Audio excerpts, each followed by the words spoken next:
नमस्कार, आमने सामने में आपका बहुत बहुत स्वागत है। मैं हूं अविंद्र आशुतोष। मिलावट के इस दौर में अगर कुछ शुद्ध है, पवित्र है और आध्यात्मिक है तो वो है अनूप जलोटा जी की आवाज़, क्योंकि भजन सम्राट के जरिए इन्होंने पूरी दुनिया पर राज किया है। अब तो कहा जा सकता है कि अनूप जलोटा जी की बगिया में गायकी के हर रंग, हर फूल खिलते हैं। लेकिन इन दिनों अनूप जी क्या सोचते हैं संगीत को लेकर, सबसे पहले हम जानना चाहेंगे। अनूप जी, आज का जो दौर है तकनीकी रूप से हम जहाँ बहुत विकसित हो गए हैं, आप क्या महसूस करते हैं?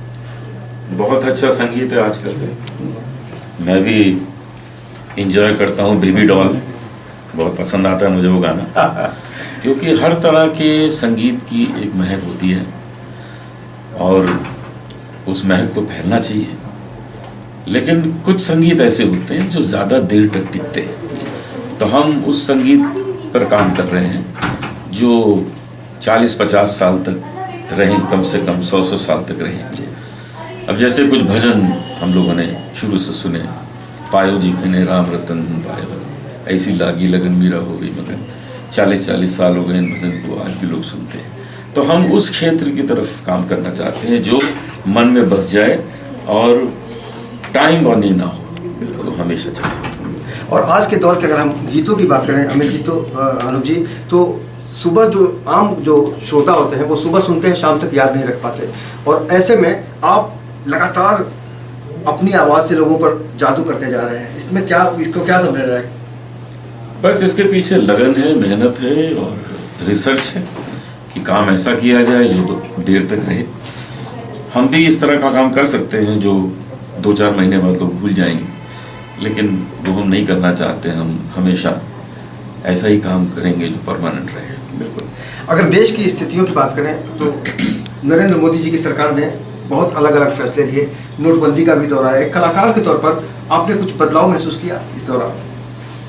हाँ, इस बीच ये हुआ है कि नोटबंदी के कारण लोगों ने फिजूल खर्ची बंद कर दी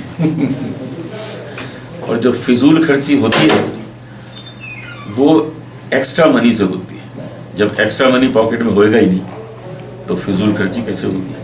तो ये बहुत बढ़िया चीज़ करा दी है। जितने पैसे आपको चाहिए उतने आप बैंक से निकालेंगे और उससे आप अपना घर चलाएंगे, अपने शौक पूरे करेंगे। वो जो अनाप शनाप खर्चे होते थे वो सब बंद हो जाएंगे। अनूप जी, सबसे पहले हम जानना चाहेंगे कि इन दिनों आप बहुत सारी फिल्मों में जो काम कर रहे हैं, तो सबसे पहले दर्शकों के बीच कौन कौन सी फिल्में आएंगी और जो प्रोजेक्ट्स कर रहे हैं म्यूजिक से, उसके बारे में कुछ बताना चाहेंगे? हमारी फिल्में जो बन रही हैं उसमें सबसे पहले अब आएगी मिस्टर कबाड़ी, जिसमें अन्नू कपूर, ओम पुरी, विनय पाठक और सारिका हैं। उसके बाद आएगी हैप्पी सिंह, और हैप्पी सिंह के बाद आएगी ब्लैक बर्थडे। और भी एक फिल्म बन रही है जिसकी शूटिंग अभी शुरू होनी है मार्च से। वो फिल्म श्रीमती मधुरा जसराज डायरेक्ट कर रही हैं। तो फिल्में तो काफ़ी हैं, एक एक करके आप देखेंगे। और संगीत की अगर बात करें तो इन दिनों लेटेस्ट क्या देने वाले हैं आप? लेटेस्ट हम एक भगवत गीता रिकॉर्ड कर रहे हैं जो उर्दू में लिखी गई है। तो ये एक नई चीज़ होगी कि लोग भगवत गीता को संस्कृत में नहीं उर्दू में सुनेंगे। तो ये बहुत अजीबोगरीब बात है, लेकिन सच्चाई यही है कि अनूप जलोटा जी ने जो बात कही है उसको बहुत जल्द आप सुनकर महसूस कर सकते हैं और कह सकते हैं कि वाह, आवाज़ हो तो अनूप जलोटा जैसी। आमने सामने में आज इतना ही, लेकिन बाकी खबरों के लिए आप देखते रहिए इन 24 न्यूज़। मुझे दीजिए इजाज़त, नमस्कार।